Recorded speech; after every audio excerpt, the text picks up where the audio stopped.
Hey everyone, and welcome to a new Video Addict new release roundup. Um, as always, I'm not alone when I'm talking about these amazing home videos, and joining me is Dillon Gonzalez, and we have a lot of great stuff, but I will let you take it away. Thanks, Michael. As you mentioned, my name is Dillon Gonzalez. I am a senior critic for GeekVibesNation.com and also a co-host of the Home Dance Film Festival podcast. And I'm so excited to be talking a bunch of major studio releases and some indie boutique label finds that we've been able to get into in the past week. So why don't you start us off? What do you have for us? Sure. So I have kind of a strange one. It is a Universal title, and that is The King's Daughter. Mm-hmm. And the slipcover does come with a digital copy that will be in your copy. Yeah, so really just a brief kind of review. It's kind of a weird, some have called it like a so bad it's good movie. It's very weird because like tonally it's kind of odd. Like it's this high fantasy film that seems to be kind of geared towards like younger audiences, although there's a lot of suggestive material which makes it feel like it's aimed for an older audience. The plot's kind of weird. Tonally it's very strange. It's got some really bad CGI. So this is about a mermaid. You could like see that on the cover there. And have you seen this? I have not yet. I had also heard that it wasn't super great, but it has Pierce Brosnan in it, and I usually at least check out most of his stuff. So like the thing is about a mermaid, but like it's barely in the movie, and when it is, it's like really poorly CGI'd. Now, like, I know like some people have like said that this was like a so bad it's good movie. I don't think it's quite campy enough to slide into that sort of area, but yeah, you know, your mileage may vary, but it does have some nice bonus features, and the deleted scene and a like a little featurette with the cast. So yeah, it's not bad. It's just it's kind of a hot mess, but not so much where it's like enjoyable, like The Room or something. So yeah. If we could perfect mermaid technology with Splash, I don't understand why we can't in 2022 really nail it down. yeah, well, like so it's kind of rendered in a way where like the mermaid's just sort of reacting, so they can just cut and paste anything over that. So Yeah. yeah. It's something. Yeah, okay. That they should have put that quote on the front of the cover. Yeah. It's something. Just, like it's no, something. you need a quote, but then just like me going, Eh. Then they'd have to pay for your likeness, and that's just a way out of their. oh, that's cheap. You might as well just give that away. Well, from one kind of fantasy to a different kind of, I guess.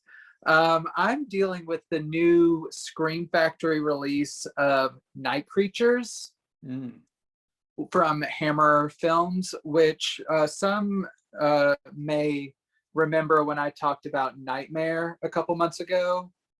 I am not a Hammer expert by any means, but this one was, yeah, like yourself. Yeah, you should be talking about this. Here, I'll just sit back. Here, I've already reversed the cover art too, so you can kind of see that here, and same as the front disc. Nice. Yeah. So yeah, Night Creatures. This one is interesting because it's not really a horror film. Have you seen this film? I have not. I actually just got my pre-order in for it. Yeah, it's interesting. Basically, the plot is it's the 18th century. The alternate title is Captain Clegg, and it starts out on a pirate ship, and there's like a famous captain who's like sending off one of his people for mutiny, and then it kind of flashes forward to this village where there's like this legend of like the marsh phantoms here, who kind of haunt the marshes, and people are afraid of them. And it's just kind of like a deterrent. Basically, what this really is, and this isn't really a spoiler because you learn this pretty soon, is it's people dressed up in like kind of skeleton costumes, and their horses are kind of dressed up, and they're just kind of waiting or warning people off so they can do like their own like bootlegging, and then until some like a inspector comes in to kind of see what's exactly going on in this town, and he's kind of investigating. And then you have Peter Cushing as like the local reverend, who's kind of like kind of guiding the inspector around and kind of showing him kind of all the different sides of the town that he wants him to see. It's just kind of like a town of mysteries. It kind of, not quite, but kind of like gives me a kind of similar feeling to the original Wicker Man, where like you're in a town where things are just like a little bit off, but it's not quite that creepy. It's not leading up to some like cultish reveal. It's just like everyone's kind of dealing in like kind of shady stuff, while with like little bits of like terrorizing, like Scooby-Doo-esque, like, ooh, what is the Marsh Phantom? I liked it overall. It's tonally unique, I guess. Like I said, it's not straight up horror. It's more like kind of almost adventure mystery-esque. The performances are pretty strong. Those are probably the biggest reasons to watch this. Peter Cushing's very strong. It has Oliver Reed, who you referenced, I think, on the last video whenever you're talking about Mel Gibson's impression of on Last Looks, and it like stuck in my head whenever you said that, and I was like, oh, Oliver Reed.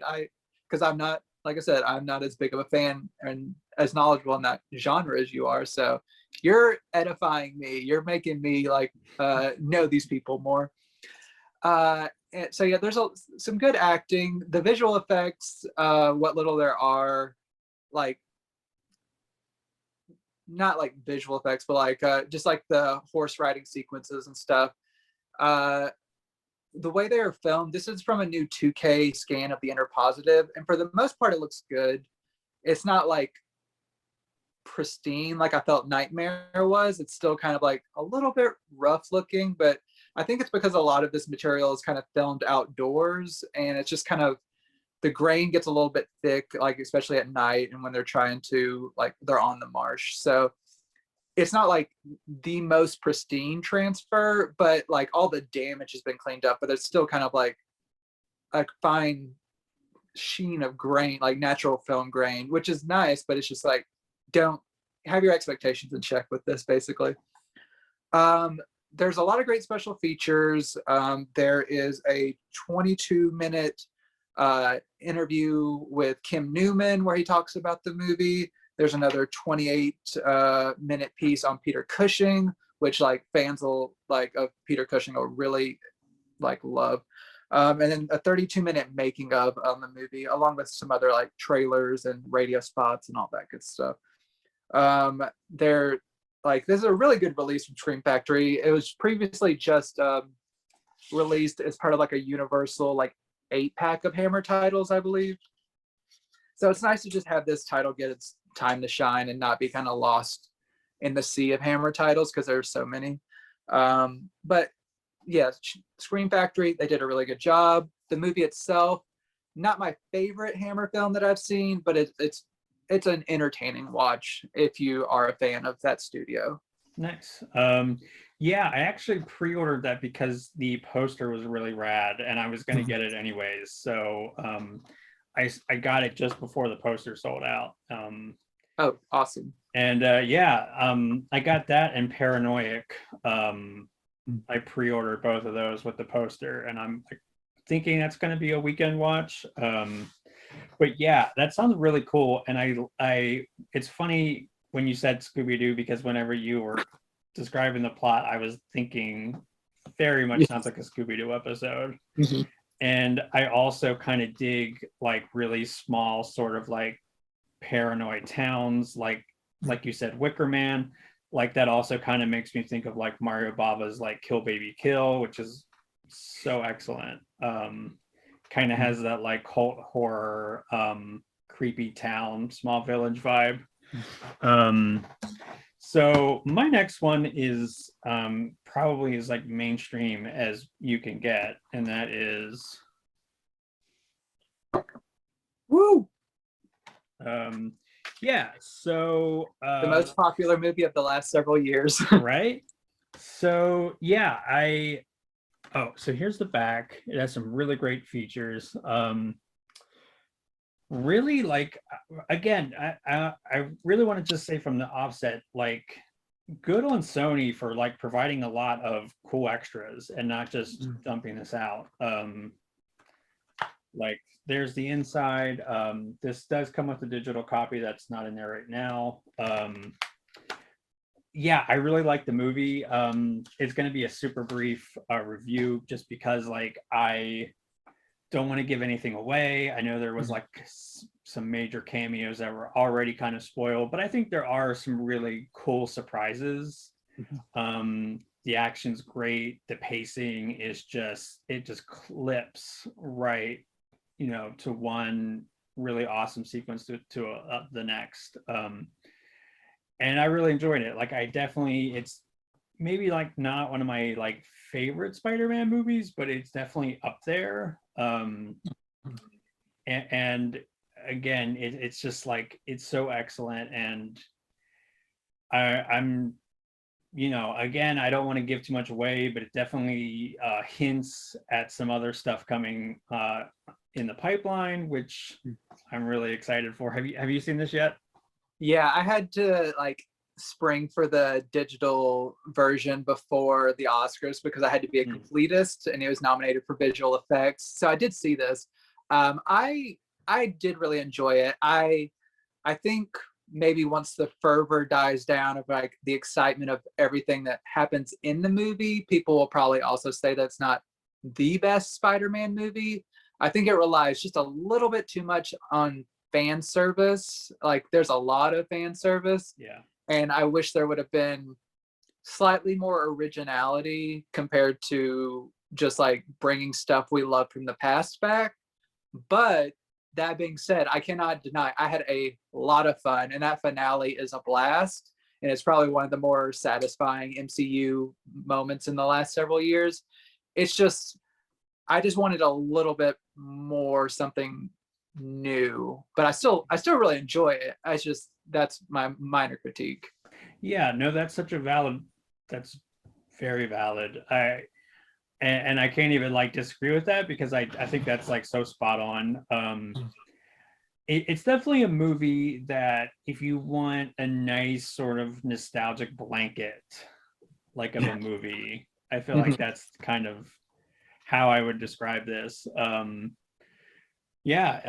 I thought it was fun though. I think that, and again, like I really dug these extras. So if there's ever a case to get the physical copy, there you go. And of course, there's also a 4K copy that has the 4K and the Blu-ray and the digital copy. And I also believe that there's going to be coming up soon is going to be the 3 Sony Spider-Man movies on 4K as like a set. Nice. So that's a little information for y'all to decide if you want to get this individually or if you want to wait. I don't. And also currently there is a 3-pack on Blu-ray that includes the digital copy, I believe. So if you don't own any of these yet, I think it's actually like a little bit over $30 on Amazon right now, and I can link both of those in the description. Awesome. Yeah. I don't think we're gonna have to convince anyone in our audience that they need this release. I think that's prime on their radar. Yeah. One that might not be as firmly on their radar, but I probably think should be, is this awesome release from Arrow Video, and that is the Cold War Creatures, 4 films from Sam Katzman. So for those who don't know, Sam Katzman was a producer, and these are 4 films that kind of capitalize on the Cold War paranoia, and they include Creature with the Atom Brain. Yep, Creature with the Atom Brain. The Werewolf. Yes. Zombies of Moratau. Sorry, I had to make sure I got the last part right. And The Giant Claw.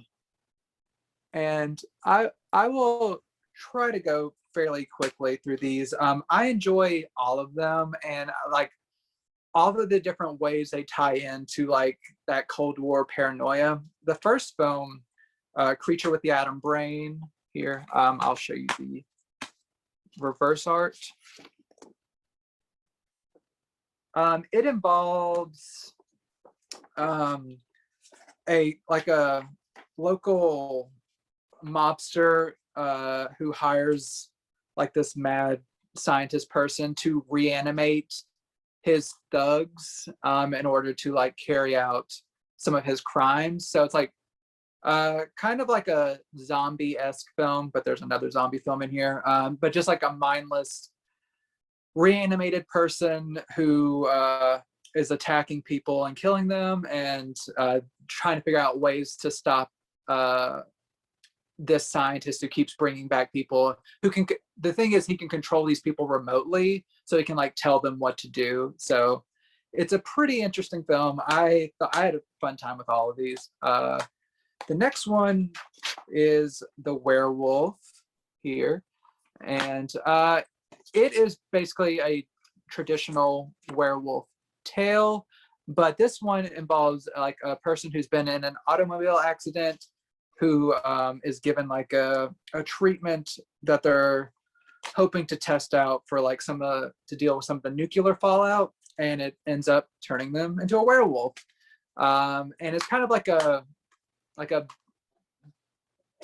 kind of tragic tale of this person who is losing their humanity, but also has an uncontrollable like thirst for blood, basically. The Zombies of Moratau here. This is about a group of treasure hunters who come to an island looking for like this ancient artifact. But there are these zombies of Isle lore who protect it and are trying to keep them from getting their treasure. It is probably my least favorite of the 4, but once again, I still had a good time with it. It's all these movies are really brief. They're all under 80 minutes, and I was never bored at any time. It's just like these are all consistently fun. This next film, there's one more. It's probably my favorite, and that's The Giant Claw. And it's just basically about this big ass bird who's like going around the country and like picking up people and causing a ruckus. And I love it because it is this giant bird, but it's like still in the time of practical effects.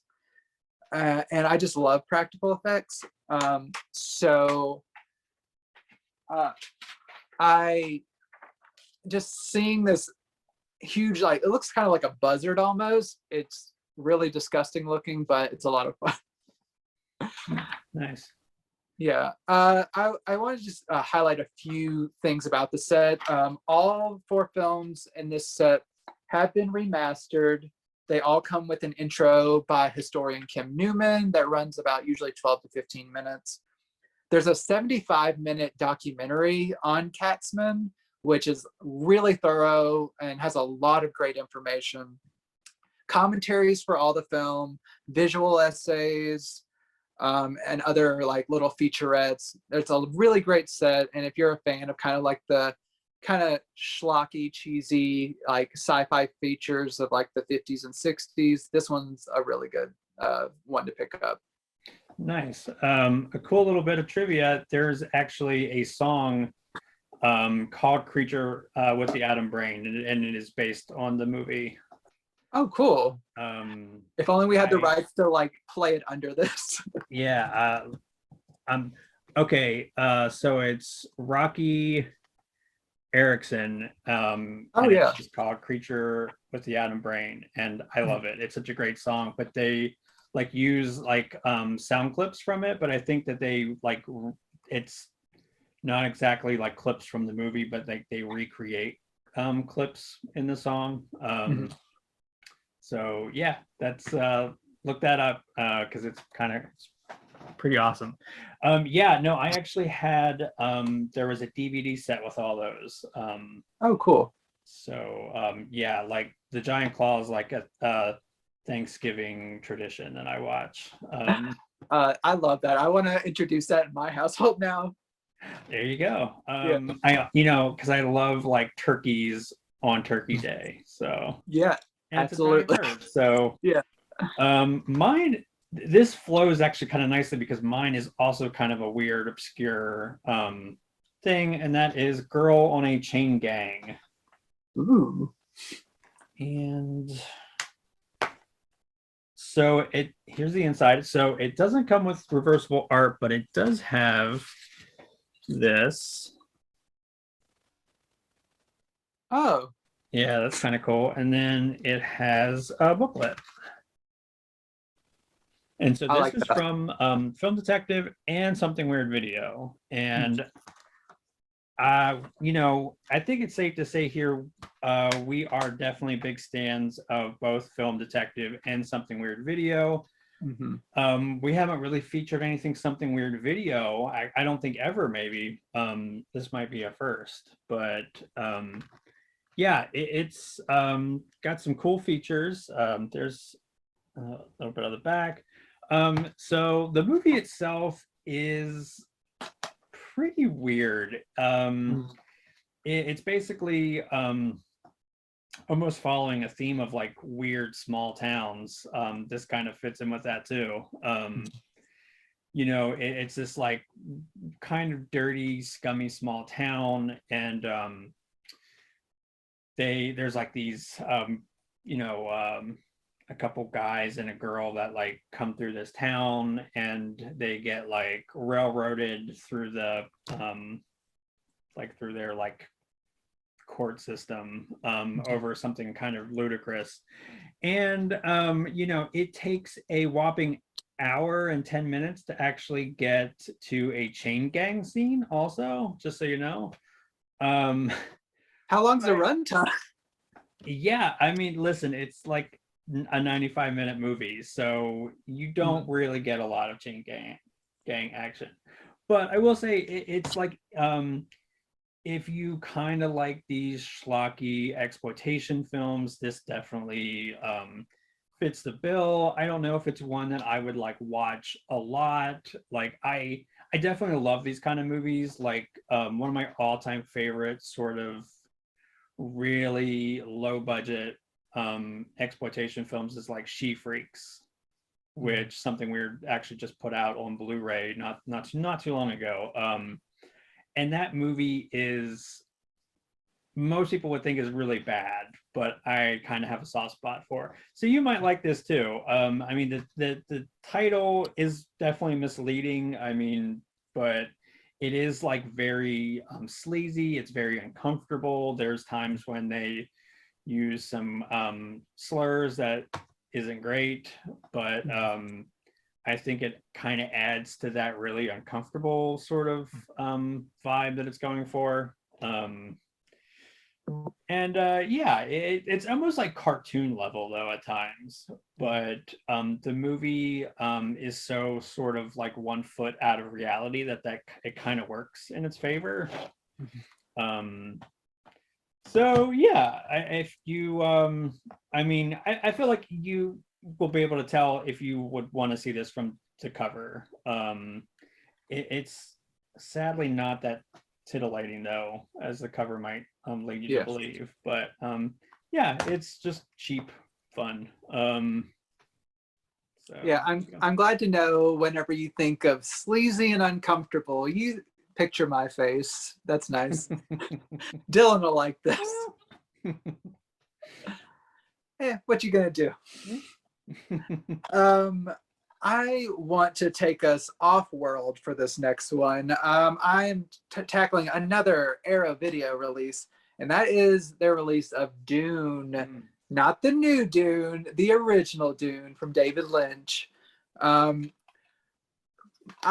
This is another one. A recurring theme on our show is me talking about movies that I've had on like physical media for years that I've never gotten to. But I've had Dune on HD DVD since HD DVD has been around. I had never seen it.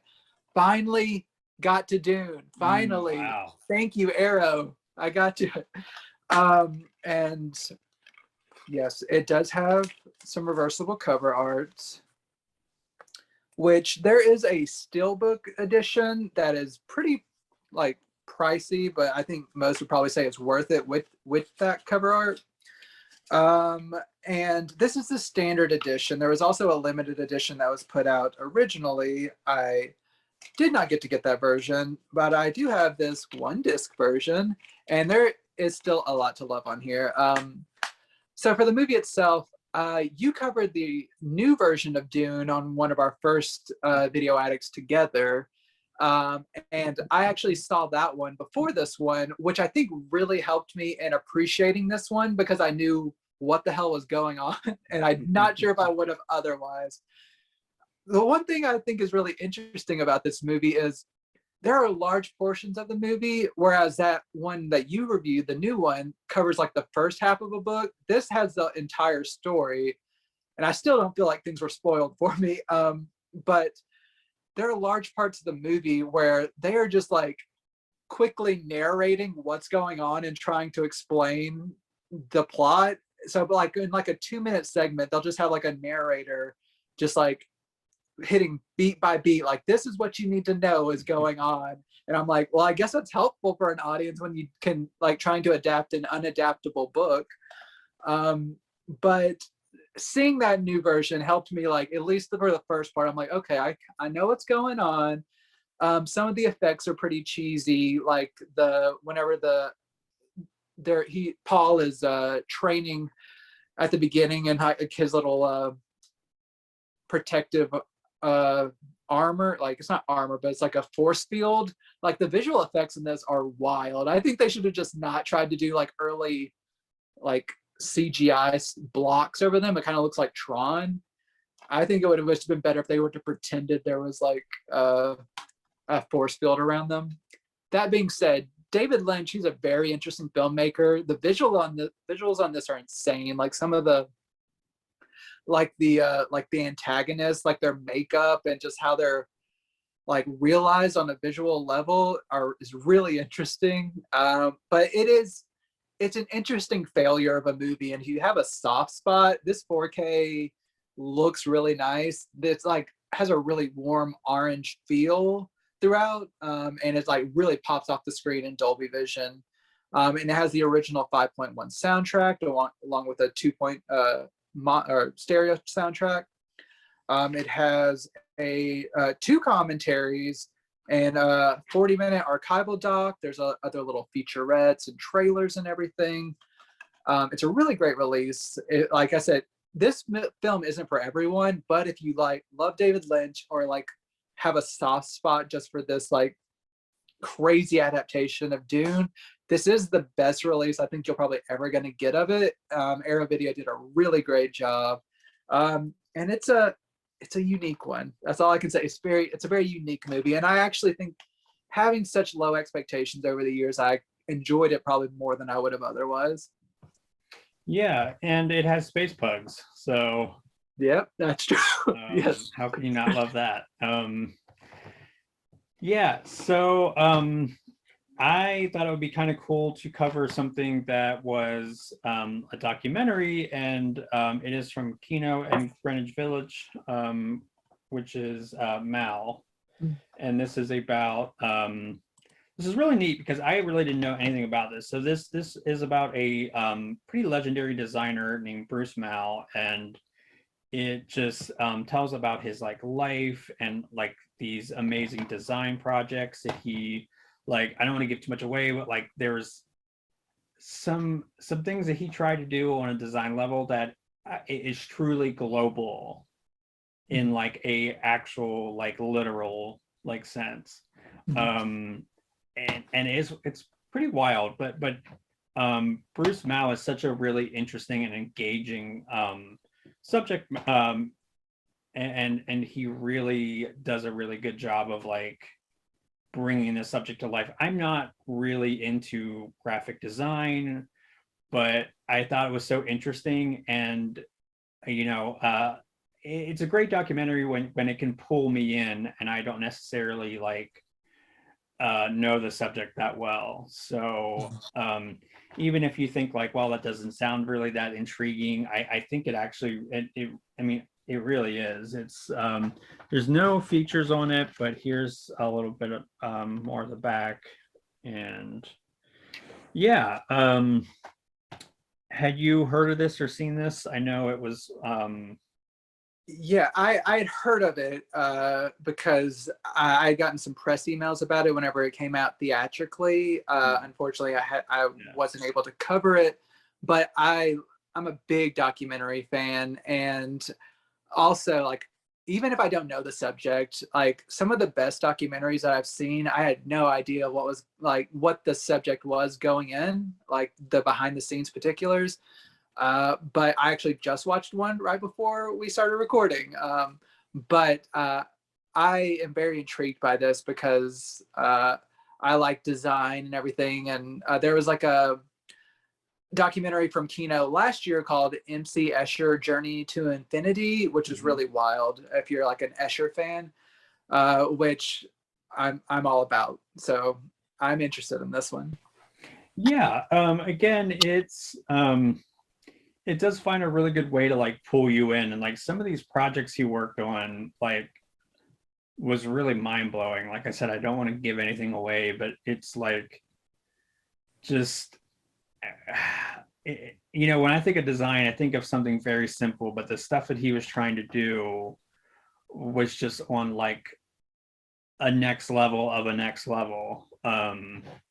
So yeah, you know, if you feel like this is even remotely like something you'd like, just you know, blind buy and check it out, or like, you know, even rent it if you're not sure, because I think it's well worth your time. Yeah, I think this would probably be, and I'm sure Kino would appreciate us doing this. I think this would be a good time to plug like the Kino cinemas and like Kino Cult and like those types of streaming services. If you are unsure about some of these like Kino, like especially the newer Kino titles, or if you don't want to, like if you're not buying DVDs anymore, but you still want to see some of this stuff like in HD, they do have this available to rent like via the Kino Marquee and other like digital platforms like that. They have a lot of great stuff on there. And Kino Cult is actually like a free service with a lot of these like fun older titles that it's like a really great service for film fans if you're like trying to ball on a budget and like see a lot of cool cult stuff and not just rely on what's on Netflix and Hulu. Kino has you covered in like very either for like rental stuff, there's like reasonable price stuff, or just through like ad supported streaming. I highly recommend it. Yeah, that's so yeah, I will link all that information in the description. I will also link my interview with Brett Wood, who talked to me about Yes. Kino Cult. And you know, I was actually just watching some of the new stuff they added this morning. Actually, I'm a big Pete Walker fan, who is like British horror. It's so cool because I have a book that they wrote about him from Fat Press, where my friend in LA actually got to get it signed Oh, by cool. Pete Walker for me, Mhm.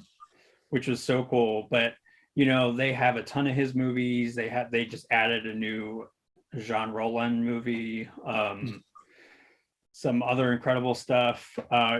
You know, I'm a big like Euro horror fan too, so They got you. Absolutely. But I will Absolutely. link all that good stuff and the again the video that the interview that I did with Brett. So yeah, check it out. It definitely is worth all of that's worth checking out. So just Absolutely. do it. And I'm just going to keep the Kino Lorber love train rolling. I promise we have not been paid by them. We just love them. They just do a great job.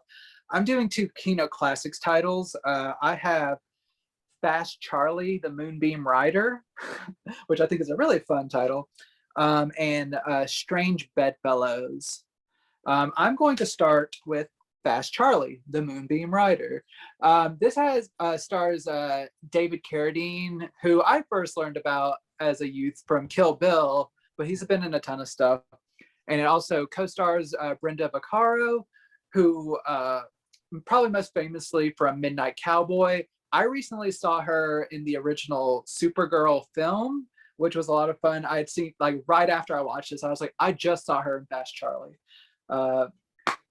This does not have reversible cover art, but it's fine. It's fine. The movie is it's a good time. It stars David Carradine. He is a World War I vet, and he's kind of like a grifter, confidence man type person, trying to make his way across the country, going to like little towns and conning people into like, I'm not going to go into the particulars, but he's like using his motorcycle to con people out of some money and get his way to like the coast because he wants to participate in this cross country like motorcycle contest.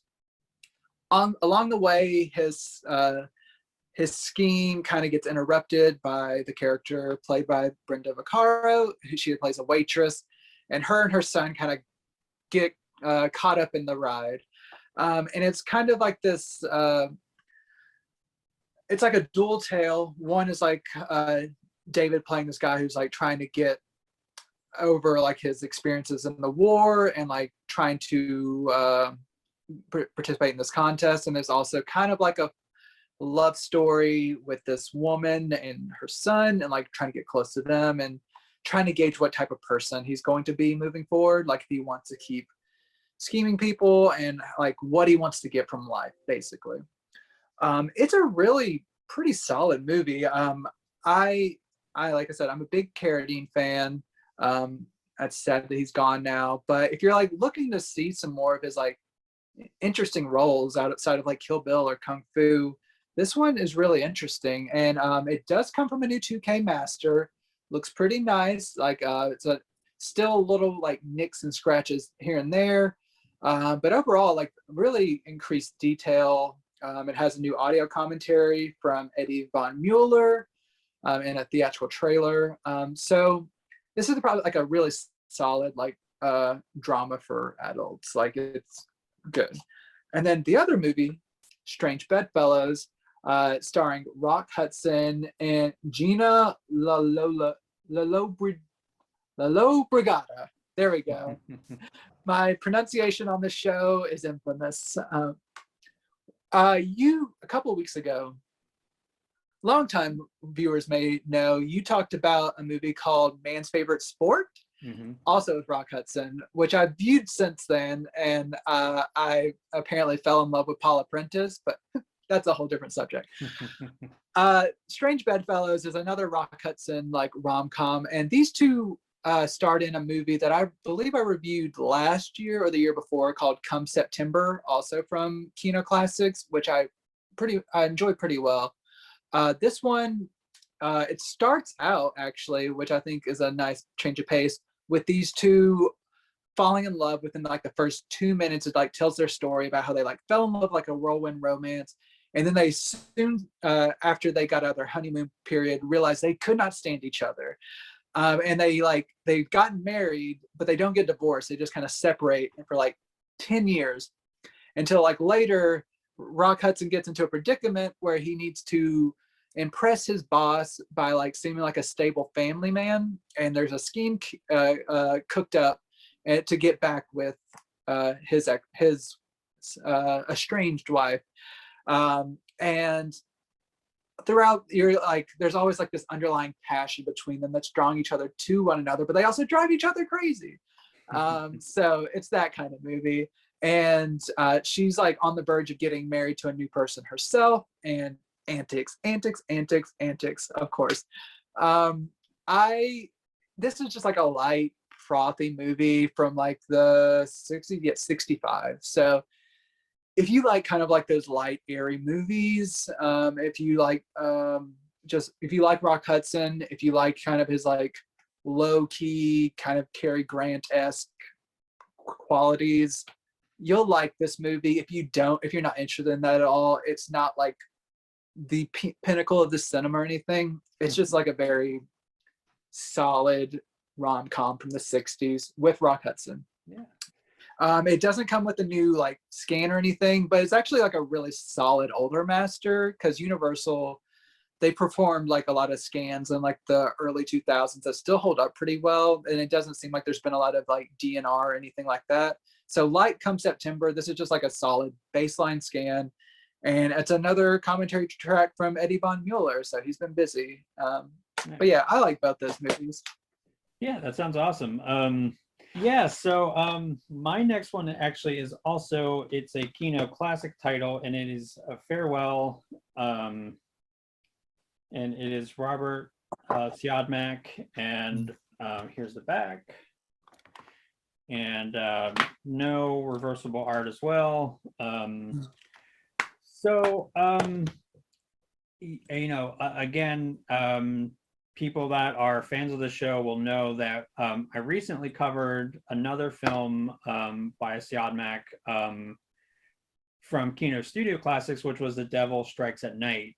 And so this is a 1930 silent German film. This kind of comes at the tail end of the silent era. And it's very much a bummer of a film. Like it's interesting because it really talks about like gossip and how like inherently like awful like spreading rumors and gossip can be. It's very fatalistic. It's incredibly well shot. I'm trying to be really vague because there is some really interesting things that are going on, but I don't want to kind of spoil it. But I will say that it is not uplifting. It's probably the exact opposite of what you just talked about. But beautifully shot. It looks incredible. I believe this is a two. So it doesn't say, but I'd be surprised if this like wasn't like a 2K scan, because it looks really good. I mean, there are like some moments that look a little rough in the footage, but a lot of times we're talking about a nearly 100-year-old movie. So sometimes you can't work miracles, but it still looks great. And if you're somebody that is sort of a completist with this director, it's really exciting because I don't think this has ever had a US Blu-ray release that I know of. So yeah, and if you're also just a fan of like silent German films, it's funny because there's actually an alternate happy ending. Just in case it's too like soul-crushingly bleak. So yeah, but I love the fact that Kino is like putting out all these like titles, especially these like rare like titles from like pretty prestigious like directors. Actually, like I just got my Kino March into April sale, and it's like a pile this long. I was thinking about making a video, but yeah, it's all the Kino goodness that I love, because I know you're the same way. It's like when we love something, we also like support it, like with our own dollars. But it's great. I mean, it's a really solid release. The commentary is great. I love commentaries because Yeah, I have to watch the movie twice, but then also I get a lot of great historical context that I think helps me appreciate the movie, like going, for a third viewing. So, um, and that is my last title, but I know you had some more. Yeah, I have two more. I just wanted to say real quick, it just pleases me as much as we've referenced like past shows on this particular episode, like that the video addict has like a mythology behind it. It's just like really, if you just start from the beginning, it'll just build and build Yeah. and build. It Yeah, is a rich tapestry that we are weaving here. we're doing our best. Okay, I am going to end this with two 2021 releases. I'll start off with my lesser of the two, in my opinion. That is Demonic from director Neil Blomkamp. And I don't know what's going on with him. I'm just going to say, he started off with a Best Picture nominated film with District 9. Then he had Elysium, and then he had Chappie, and then he like took like 6 years off, and then he came back with this. It's so wild. It's like basically what this film is it's basically like your standard like exorcism drama, but like mixed with virtual reality kind of. It involves like a woman who at the beginning you see her kind of like haunted by dreams of her mother in like a mental institution, and she's like been estranged with her mom for like 10 years or something, and then she's like suddenly like contacted by this institution because she's been like missing, I think, and she's she's asked to come in to see her mother because she's been in a coma. She's in a coma, but she's part of like this kind of experiment to like map the brain basically, and within this brain, like spoiler alert, she's possessed. So by trying to connect with her mother, it kind of unleashes this evil, like this broader evil into her life. And it's just not particularly interesting. Like the acting is not like super great. It's kind of wooden. There's some interesting visual like shots, like aesthetically, like the cinematography is fine, but every time they go into the virtual world, I didn't care, and like it wasn't particularly scary either. There's like a few moments that I was like, okay, let's see where they're going here, but a lot of the times like they'll set something up and you'll see people getting ready for something, and then like the next scene will be like a scene of like just dead bodies that you don't get to see how this like went down. So they like deprive you of like the money shots basically. Like you get excited, you're like, okay, they're about to like face this demon, and then it's like, oh, never mind, like forget that. So it's just pretty disappointing. I had heard bad things about this movie, but I was trying to go in with an open mind, and like it's just not great. It's just unfortunately not great, and like there's no special features included. It just like it's either like setup or play, and it has a 5 point. Like aesthetically, it's fine. Like it crisp 1080p picture. Like there is some light banding in the darkest like black backgrounds, which there's a lot of, but it's overall good. Looks good, sounds good. The movie itself is just not particularly interesting, and I just really want so much better from Neil, and I don't know what's going on. So I'm mad, you're disappointed. I'm just disappointed because like if this was like a no-name director who had like never done anything great, I'd be like, oh, I see what they're trying to do. I think their next project they could like improve upon this. But he started out with the Best Picture nominee, and now he's gone to like this like release that basically had no promotion and like horrible reviews, including mine. So I don't know what to say. But I didn't want to leave on a sour note. Okay. My last release is The Humans, which was put out last year by A24 and is being released through Lionsgate. And I think what really harmed this movie's release is this was the first movie to be simultaneously released in theaters, but as well as Showtime. But the problem is not that many people, like a lot of people have Showtime, but like not a lot of people like really like love Showtime and like flock to Showtime for like exclusive releases like this. And the few releases, the few theaters it was playing in, it just didn't really make a dent at all. But it's a really solid movie. It was released like right before Thanksgiving, and I know we watched this like the night before Thanksgiving, my wife and I, and then I watched it again for this. It's a really intimate family drama, basically, with like kind of like an underlying eeriness. It's like almost feels like a horror film, but it's not. It's not quite. I don't want to like sell it as a horror film, but it's just like a group like of people getting together, extremely talented actors. It starred Beanie Feldstein, June Squibb, Amy Schumer. Don't let that scare you away. She is one of the best performances she's ever given. Like a really, really strong dramatic performance.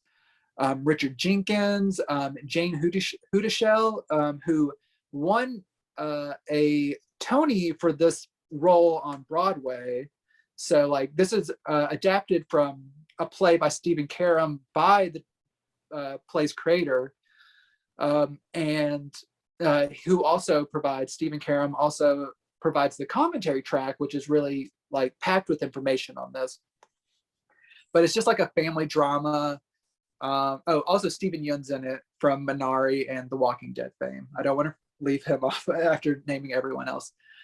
It's a family drama of just like a family coming into their daughter's new apartment, coming up to New York City, and just like having like normal family conversations. But like every so often they'll get into like that conversation that only families like get into, of just like they know how to like touch upon that subject that makes you uncomfortable, or that's kind of like fraught with tension, and that's just like sustained throughout. Like you'll have like moments where they're like really warm with each other, and then someone will bring up something and you'll just like feel like things like shift in the room. And like if you're not into that kind of like deep human drama, I don't think you're gonna love this movie. But if you're like love just like the tension of acting, like just seeing people interact with one another, like they're like great performers, you'll really enjoy this movie. And it's shot really well. The cinematography is really inventive for being a stage adaptation. They really use the space really well. It's like a single location drama, like a 2-floor single location apartment. And yeah, and the sound work is incredible. Like they use the sound to like really unnerve you in this movie that you really shouldn't feel that unnerved by. It's a really great movie. If you're an A24 fan, like this fits firmly within their output. It's not like a genre film, but it's a really well done movie. Has some like outtakes. It has a short featurette, but the main thing is the commentary for this. The AV presentation is as great as you would want from a new film, like crisp picture, great sound. And it's just a really solid movie. I really enjoyed it, and I would recommend it if you have not heard of it or did not give it a shot originally. It's a really strong drama. Nice. Yeah, I know that hasn't been on my radar, but I definitely want to check that out now. Absolutely do it. Okay. It's on Showtime if you need to check it out. And I think you've been watching Yellow Jacket, so you had Showtime. Yes. So that I think wraps it up. So as always, if you enjoyed this, definitely consider giving the video a like, and let us know what were some of your favorite releases that we covered, or what's some of your favorite releases that we didn't cover. And also just thanks for hanging out with us. Until next time.